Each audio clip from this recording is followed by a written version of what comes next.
Di negara kita ini, harga nyawa seseorang itu nampaknya tidak begitu berharga. Gampang kali hilang nyawa orang. Baru 4 hari yang lalu atau sekitar 5 hari yang lalu saya membahas kematian satu keluarga di Pekanbaru yang terdiri dari suami istri dan satu anaknya, di mana ketiganya meninggal dunia gara-gara ditabrak sebuah mobil, di mana si pengemudi dan 2 orang temannya terpengaruh alkohol dan narkoba. Si istri dan anaknya meninggal dunia di tempat, sedangkan si suami meninggal dunia di rumah sakit. Dan baru-baru ini terjadi kecelakaan, tetapi kecelakaannya pada bus pariwisata di Jawa Timur, di mana dari berita yang saya baca 4 orang meninggal dunia. Dan kuat dugaan pengaruh kecelakaan karena bus mengalami remblong katanya.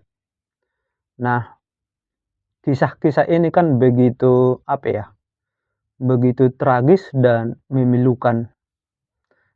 Tetapi kesannya seakan-akan nggak bisa diatasi begitu, karena selalu terjadi berulang kali. Misalnya seperti yang di Pekanbaru. Baru bulan 8 tahun lalu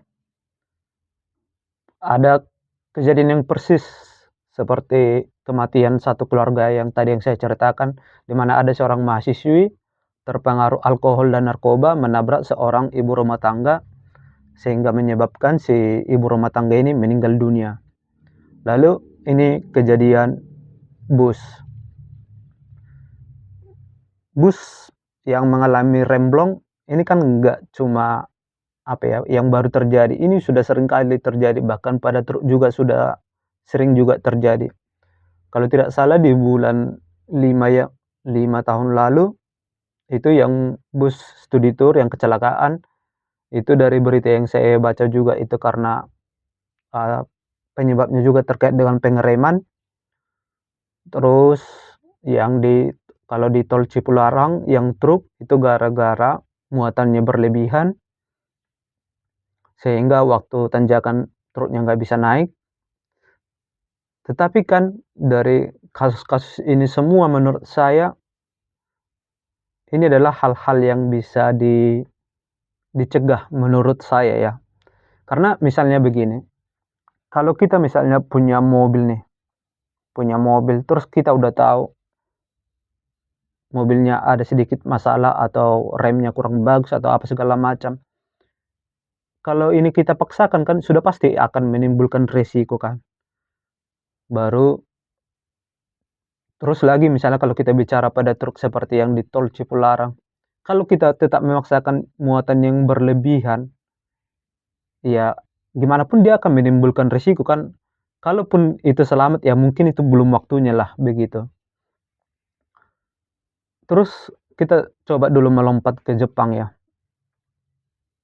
Sewaktu Jepang mengalami tsunami yang sampai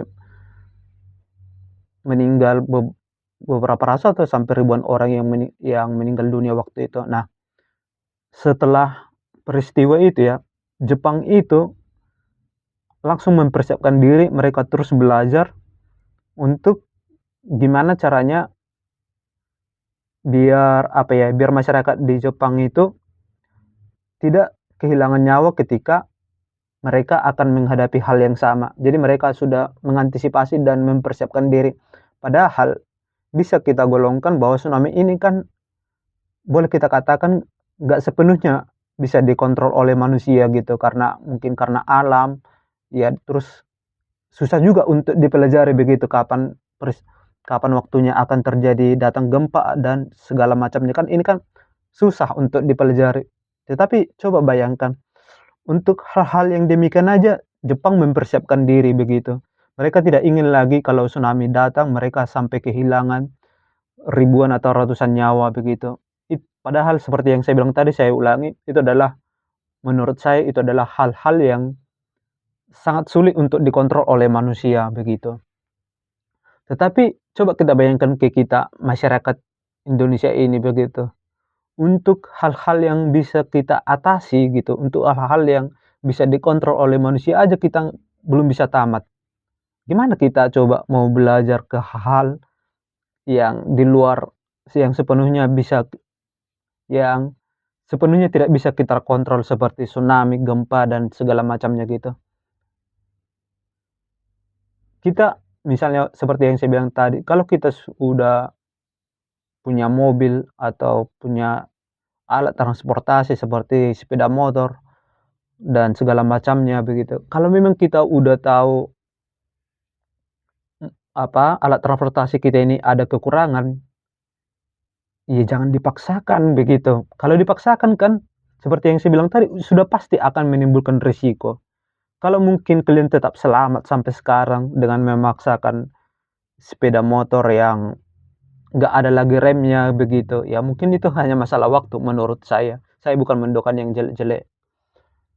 Tapi itu kan logikanya memang begitu. Kalau ada sesuatu yang rusak tetap dipaksakan, ya akan menimbulkan risiko.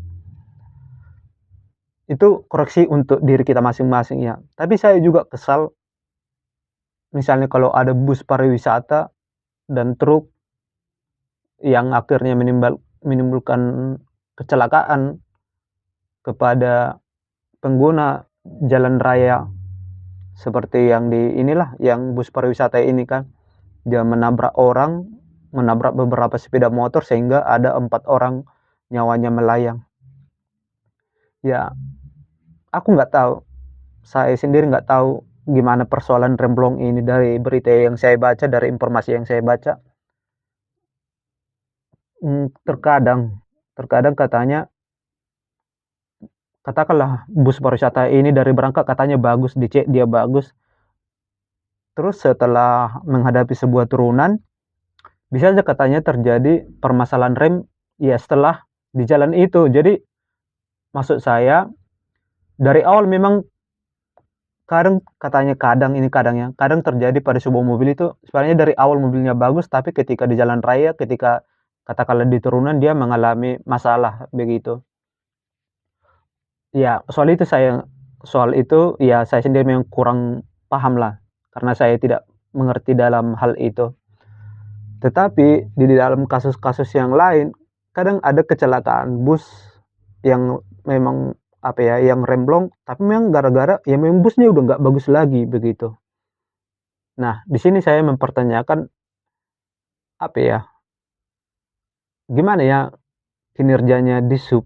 Yang saya tahu ini adalah di wilayahnya Dishub, apalagi seperti kecelakaan truk yang di Tol Cipularang kan, yang saya tahu dia sebelum, apa ya, sebelum sebuah truk ini bisa berjalan atau gimana ya, pasti ada pemeriksaan begitu. Seingatku saya pernah melihat sebelum truk atau bus pariwisata atau bus, yang untuk angkutan, apalagi yang antar kota kan, saya pernah melihat ini di Siantar, ya memang diperiksa dulu beratnya berapa, timbangannya berapa, terus penumpangnya dicek berapa orang yang ada di dalam. Ini dicek gitu waktu saya juga dari, bahkan hanya tingkat, apa namanya ya, di masih dalam satu provinsi gitu, misalnya dari sebuah kota, kota A ke kota B, itu seingatku waktu dari Tarutung ke Sidimpuan, saya pernah dari Tarutung ke Sidimpuan itu kan beda kota kan, tapi masih satu provinsi. Di Sidimpuan dia dicek lagi waktu memasuki Sidimpuan itu dicek begitu. Itu yang mengerjakan pengecekannya itu adalah, Dishub. Nah, ini menurut saya ini kan yang bus pariwisata ini kalau tidak salah ini dari Bali, terus ke Jawa Timur. Ya nggak mungkin ini sebenarnya bisa lewat begitu saja kan, pasti ada pemeriksaannya. Tetapi kenapa bisa terjadi, ya ini saya nggak tahu. Apalagi seperti di Tol Cipularang bisa truk kelebihan muatan. Ini kan aneh gitu. Kalau kita berpikir ini memang aneh, tapi kalau kita sebenarnya bicara secara jujur, secara real gitu, sebenarnya ini bukan hal yang aneh karena, bisa kita katakan sudah sering terjadi, sering diabaikan. Lalu, apa ya, yang buat saya bertambah kesal, Ya seperti yang saya bilang tadi di awal, nampaknya harga nyawa seseorang itu tidak begitu berharga. Saya tidak cuma cukup sih, saya sangat kesal kepada supir-supir yang begitu egois. Ya menurut saya sangat egois. Saya belum bisa melupakan, kisah, a di tahun 2022 kalau nggak salah di Balikpapan, di Kalimantan Timur, di mana ada truk remblong juga, terus dia menabrak sepeda motor, mobil juga yang sedang berhenti di lampu, di lampu merah, di mana kalau tidak salah waktu itu, korban ada yang meninggal itu hampir 20-an orang. Nah, jujur di situ saya belajar betapa egoisnya seorang supir. Juga ini kan yang kasus bus ini juga, yang bus pariwisata ini kan ada juga kan keegoisan di sana. Dia udah tahu busnya bermasalah, dia remblong gitu, tapi kenapa tetap dipaksakan, apa ya, melaju di jalan yang dimana di jalan raya ini ada banyak orang begitu. Dan saya sangat kesal sih, sangat-sangat kesal dengan supir yang begitu egois. Tetapi ada juga yang saya baca, juga sebenarnya ini pernah saya dengar juga secara langsung dari supir-supir. Tahu nggak pemikiran supir ini gimana? Katakanlah kalau tiba-tiba lah mereka kecelakaan gitu, supir ini kan misalnya supir ini menabrak pengendara sepeda motor. Kalau dilihatnya lah yang misalnya yang ditabraknya ini katakanlah masih hidup begitu. Mau loh supir-supir ini langsung ya dilindasnya gitu biar sampai mati yang ini, yang korban ini. Karena ada pemikiran, ada mindset dipikir di dalam supir ini, mending langsung, korbannya ini langsung meninggal dunia gitu. Karena kalau katakanlah masih selamat tetapi, kakinya patah atau tangannya patah, ini kan pengobatannya kan jadi ditanggung oleh si supir. Jadi mending langsung meninggal dunia biar nggak repot mikiri pengobatannya apa segala macam. Nah, kira-kira begitulah prinsipnya sebagian supir-supir di Indonesia ini. Dan jujur saja saya membenci hal itu. Betapa mengerikannya coba ketika kita keluar rumah, ketika keluarga kita juga keluar rumah, terus kita mendengar berita gitu bahwa ada keluarga kita yang meninggal dunia gara-gara ditabrak gitu kan. Betapa menyedihkannya begitu. Masa sih kita nggak bisa aman ketika jalan-jalan bersama keluarga, ketika kita pengen, kerja, ketika kita pengen pergi ke sekolah, masa kita harus, memang kita perlu waspada gitu kan. Tapi seperti yang saya bilang di video 4 hari yang lalu, kita kan nggak tahu seperti apa yang datang dari belakang, seperti apa truk yang akan melewati kita, seperti apa bus yang akan melewati kita, kita kan nggak tahu kan. Tetapi betapa menyedihkannya gitu ketika kecelakaan itu diakibatkan oleh karena keegoisan, oleh karena kelalaian. Betapa menyedihkannya gitu. Rusak, rusak menurutku, rusak parah. Karena selalu terulang terus. Seperti yang saya ceritakan tadi, yang di Pekanbaru kan, barunya bulan 8 tahun 2024, ya 5 bulan yang lalu, di mana seorang mahasiswi menabrak seorang ibu rumah tangga. Si mahasiswi ini terpengaruh alkohol dan narkoba. Terus kejadian yang di bulan 1 lagi, yang saya ceritakan di awal tadi, yang 3 orang yang terpengaruh alkohol dan narkoba terus menabrak keluarga, satu keluarga ini meninggal dunia kan. Ini lagi terjadi bus pariwisata. Barunya bulan 5 tahun lalu kan. Iya bulan 5 berarti hitungannya 8 atau 9 bulan yang lalu. Langsung kejadian lagi. Jadi, apa ya, kita selalu jatuh ke dalam lubang yang sama. Masih kalau, Kalau 2 kali kita jatuh ke dalam lubang yang sama masih oke lah gitu kan, masih kita ya namanya juga manusia begitu. Tapi ini nggak cuma 2 atau 3 kali loh, ini selalu berulang selalu berulang. Tapi kita nggak, apa ya, kita nggak pernah belajar. Ya memang kita nggak bisa menyalahkan hanya di-sub, kita juga nggak bisa menyalahkan diri sendiri gitu. Menurutku kita memang benar-benar harus bisa mengevaluasi semuanya. Baik dari diri kita, baik dari di-sub, baik dari pemilik-pemilik transportasi. Dan ya menurutku perlu sih pendidikan untuk para supir ini. Sangat-sangat perlu menurutku. Karena di sini saya bukan ingin menjengkal pendidikan seseorang itu ya. Tapi dari fakta atau dari yang saya baca juga, kan rata-rata supir-supir ini jarangnya yang berpendidikan tinggi. Jarang. Hanya sedikit lah.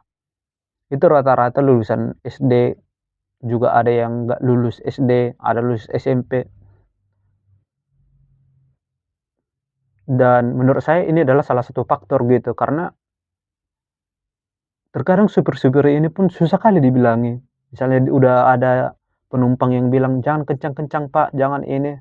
Tetapnya di ininya, di gasnya. Terus kalau kita lihat lagi video-video, kadang ada antara bus A ke bus B itu saingan, saling mendahului.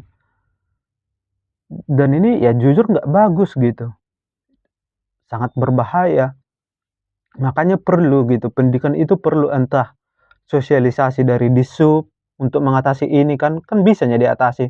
Nggak harus, apa ya, harus kita sekolahkan mereka, nggak juga kan perlu, ya udah sosialisasinya lah gitu. Tapi jangan cuma himbauan dari media sosial apa segala macam, ya langsung turun ke lapangan gitu. Kalau cuma dari media sosialnya, ya maaf katalah kalau memang sudah orangnya pun kurang berpendidikan, ya bisa aja dia nggak bisa ini kan memakai Android, terus dia nggak tahu gimana caranya mencari informasi dari Google, dari YouTube tentang dinas perhubungan. Jadi mau sampai kapan lah ini coba? Mau sampai kapan kita begini-begini terus? Mau berapa lagi korban yang jatuh biar kita mau evaluasi gitu? Mau sampai kapan?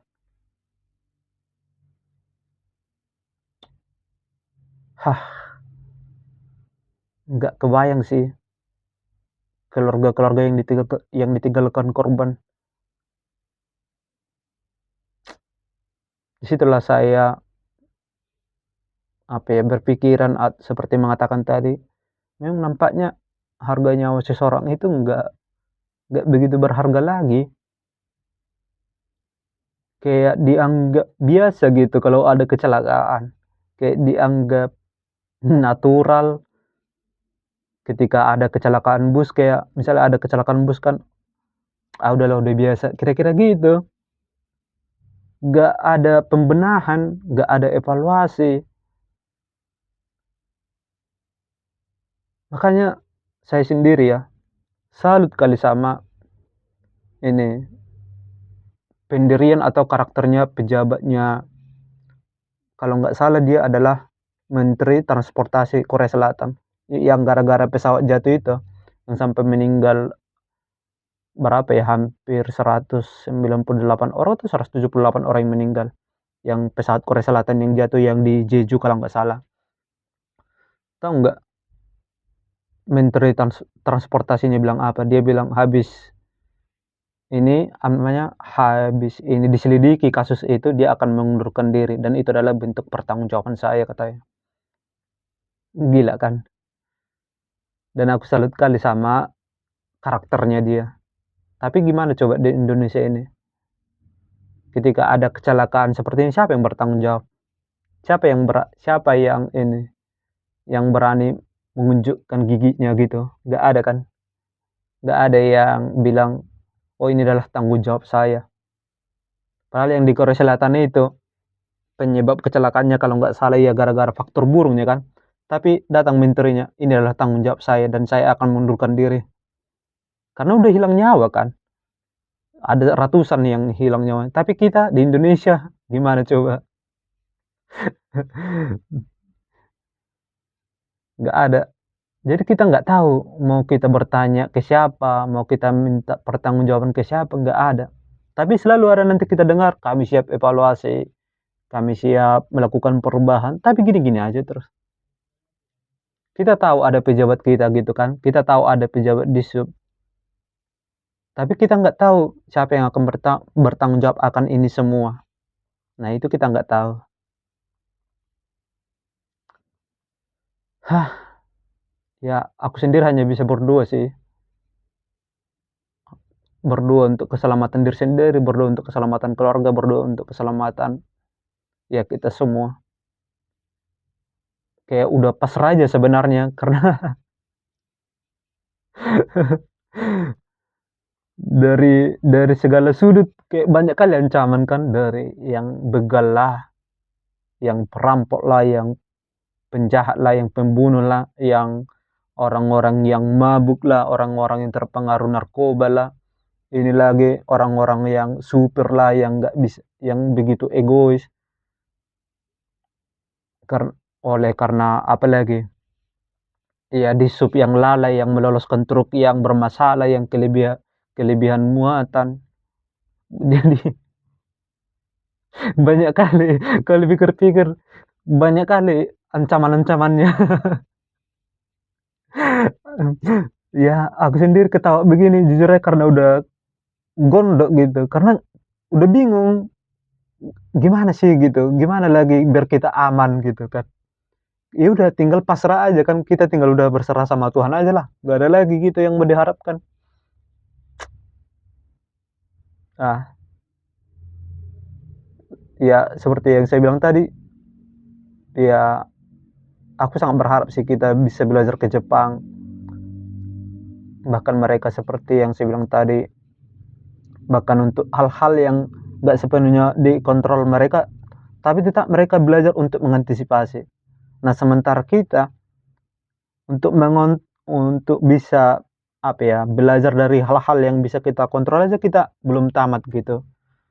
Gimana kita mau belajar itu lagi kan, ke tahap yang lebih tinggi, gimana caranya biar nggak ada nyawa yang hilang ketika gempa datang, ketika tsunami datang. Kita belum, masih jauh dari tahap itu, masih jauh dari titik itu. Tapi ya nggak apa-apa. Mari kita tetap berpikir positif, mari kita mulai perubahan dari diri kita sendiri. Kalau kita udah tahu sepeda motor kita nggak bagus atau lampunya nggak hidup lagi, ya udah jangan keluar malam. Kalau remnya nggak bagus, ya jangan dipakai dulu. Ya gitulah, jangan kita juga cuma, apa ya, cuma menghakimi pemerintah atau menghakimi supir-supir yang egois. Ya udah, dari diri kita aja deh kita mulai. Kalau orang lain ya gimana ya, kita doakanlah biar mereka berubah juga kan. Yang sialnya apa, kita belajar gitu kan, kita belajar, untuk, kan kalau kita memperbaiki sepeda motor kita, katakanlah kalau kita memperbaiki sepeda motor biar bagus kita pakai, kan sebenarnya di satu sisi kan kita sedang menjaga nyawa orang ya sebenarnya, biar kita nggak menabrak orang kan. Tapi yang paling sialnya apa coba? Kita belajar untuk, katakanlah menyelamatkan nyawa orang, tapi orang nggak begitu sama kita kan. Kan itu yang paling sial kan. Tapi ya mau gimana lah, begitulah hidup, saling menguntungkan dan saling merugikan. Itulah. Hah, ya saya turut berduka cita atas korban yang meninggal dunia, ada 4 orang. Semoga para keluarga diberi ketabahan dan diberi keadilan. Ya pasti karena nanti ada prosesnya, semoga prosesnya transparan dan segala kerugian segera digantikan. Itu aja, turut berduka cita. Terima kasih.